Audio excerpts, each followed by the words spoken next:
Então, o sistema, propriedades do sistema são partes de um todo e não das partes apenas. Então, o pensamento sistêmico faz uma mudança de perspectiva das partes para o todo e dos objetos para relacionamentos. No início, eles falavam a frase seguinte: o todo não é igual à soma das suas partes. Exatamente o que quer dizer isso? O que quer dizer que o total é mais do que a soma das suas partes? A resposta é relacionamentos. Todas as propriedades dos sistemas vivos dependem dos relacionamentos dos componentes do sistema. Então, o pensamento sistêmico pensa relacionado a relacionamentos. Inclui o relacionamento entre os sistemas, os componentes do sistema, e também dos relacionamentos entre o sistema como um todo e o meio ambiente, todos os sistemas no meio ambiente. Então, esses outros tipos de relacionamento entre o sistema e o meio ambiente nós chamamos de contexto. Pensamento sistêmico é um pensamento contextualizado. Então, tudo isso não é muito fácil para nós, especialmente não fácil para aqueles de nós que temos uma educação científica, porque na ciência sempre nos foi ensinado que as coisas precisam ser medidas e pesadas. Elas têm que ser quantificadas de modo a ser científicas. Mas relacionamentos não podem ser quantificados. É uma outra mudança de pensamento, de perspectiva, de medir para mapear e de quantidade para qualidade. E quando você mapeia relacionamentos, você acha certas configurações que acontecem repetidamente, como, por exemplo, redes, ciclos. É isso que nós chamamos de modelo. Agora, quando nós olhamos para sistemas vivos e estudamos os seus modelos, nós também encontramos que nós descobrimos algo fantástico sobre essas características, que eles não são lineares, eles vão para todas as direções, é como um ciclo. Então, o pensamento sistêmico também envolve uma mudança de linear para pensamento linear para o não linear. Então, agora nós podemos aplicar esse novo conceito de vida e estudar o metabolismo das estruturas e a evolução das miríades de espécies do planeta. Quando nós fazemos isso, nós notamos imediatamente as características da biosfera, que tem uma vida sustentável por bilhões e bilhões, por bilhões e bilhões de anos. Como é que a Terra faz isso? Bom, para entender como que a natureza sustém a vida, nós precisamos mover da biologia para a ecologia, porque uma vida sustentável é uma propriedade dos ecossistemas e não de organismos únicos ou espécies. De milhões e milhões de anos de evolução, os ecossistemas têm evoluído de princípios de organização para suster a teia da vida. Conhecimento desses princípios de organização ou princípios da ecologia é o que eu chamo de alfabetização ecológica. É crucial para projetar comunidades humanas sustentáveis. Na verdade, nas próximas décadas, a sobrevivência da humanidade vai depender na nossa alfabetização ecológica, vai depender disso, nossa habilidade de compreender os princípios básicos da ecologia e viver de acordo com eles. Isso significa que a alfabetização ecológica vai ser uma habilidade crítica para os negócios, os profissionais, os empreendedores. Vai ser a coisa mais importante na educação em todos os níveis, da escola primária, fundamental, universidade, segundo grau, e toda a educação continuada dos profissionais. Nós precisamos ensinar as nossas crianças, os nossos alunos e os nossos líderes políticos e homens de negócios esse fato. Por exemplo, o fato que nos ecossistemas os dejetos de uma espécie são comida para outra espécie. Então é um ciclo contínuo na teia da vida. O fato de que a energia que faz com que esses ciclos funcionem vem do Sol, que a diversidade mostra resiliência. E que a vida, desde velho princípio, bilhões de anos atrás, ele não combateu o planeta, mas sim ele trabalhou em rede. Todos esses são princípios fundamentais que estão interrelacionados estreitamente, que fazem parte do modelo de organização. Isso faz com que a vida tenha sido sustentada durante bilhões de anos. Então, a Terra sustenta a vida criando comunidades que se alimentando. Então, nenhum indivíduo existe em isolamento. Os animais dependem da fotossíntese das plantas. As plantas dependem do dióxido de carbono que é produzido pelos animais e também os micro-organismos que assim fazem parte.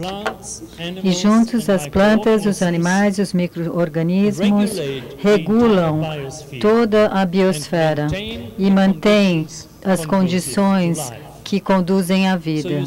Então, vocês podem ver que a sustentabilidade não é uma propriedade individual, mas é a propriedade de toda uma rede, uma teia de relacionamentos que envolve toda a comunidade. Essa é uma lição profunda que precisamos aprender com a natureza. A maneira de sustentar a vida é construir e alimentar comunidades. Então, tudo isso tem relevância direta para o projeto urbano, porque isso não só destruímos habitats naturais que faziam parte desse lugar, mas também nos dividimos de uns dos outros em comunidades. E todos vocês que já ouviram o Jaime falar no começo dessa conferência, vocês se lembram da tartaruga que ele mostrou que a metáfora da vida na cidade. E se você cortar essa tartaruga, você não pode separar uma população de acordo com idade ou profissão ou classe.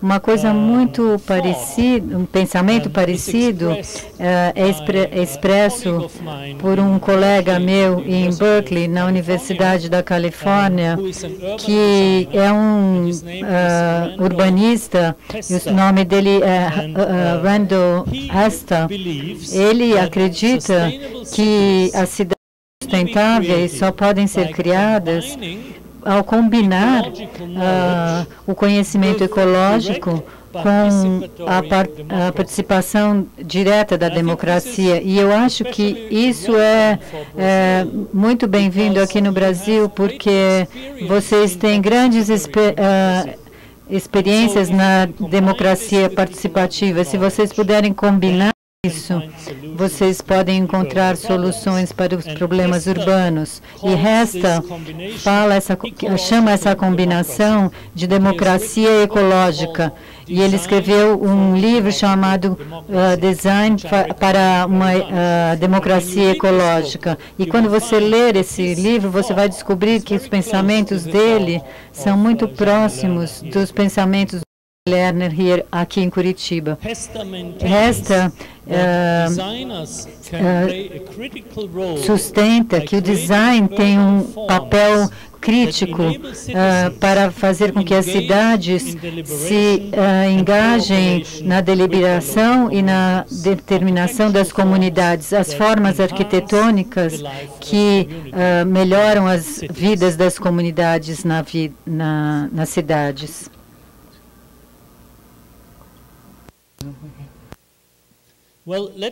Bom, deixe-me retornar agora à literatura ecológica. Uma vez que nós nos tornamos alfabetizados ecologicamente, nós compreendemos os processos e os modelos de relacionamento que fazem com que os ecossistemas sustentem a vida, nós também compreendemos que as várias formas das quais a civilização humana, especialmente desde a Revolução Industrial, tem ignorado esses modelos ecológicos e processos. Ele tem interferido neles. Vamos nos dar conta de que essa interferência são as causas fundamentais de muitos dos nossos problemas atuais. Está se tornando agora mais e mais evidente que o maior problema do nosso tempo não pode ser compreendido em isolamento. Ele é um problema sistêmico, são problemas sistêmicos, que significa que estão todos interconectados e interdependentes. Um dos documentos mais detalhados dessa interconexão desses problemas é o livro recente de Lestat Brown, também muito conhecido em Brasil. O livro é chamado Plano B e está disponível em português, na edição em português aqui. Brown, como vocês devem saber, ele é o fundador do Instituto, uma das autoridades mais renomadas no pensamento sistêmico hoje. Ele demonstra nesse livro, com uma claridade impecável, parte do ciclo vicioso dessa pressão demográfica, do crescimento populacional e pobreza, leva à destruição dos recursos. Os postos de água estão secando, diminuição de peixes, problemas de transformação de terras em desertos e assim por diante. E como essa pesquisa, isso também tem levado à mudança climática, que também é produzido a falha de não dá mais para ter segurança nas casas, a segurança, o terrorismo. Essa primeira parte do livro dele é bastante deprimente, mas a segunda parte é otimista e bastante animadora. A tendência ambiental que estão terminando com o nosso futuro estão continuando. Nós precisamos de uma alternativa, uma estratégia. Ele chama isso de plano B. Essa seria a estratégia alternativa. É um mapa de salvação para a civilização. Eu recomendo esse livro muito a vocês, para que vocês... Na verdade, hoje eu vou recomendar dois livros. Um é para arquitetos, bastante técnico, vocês vão achar bastante útil. É chamado Design para a Ecologia e Democracia Ecológica, e o outro é o Plan B.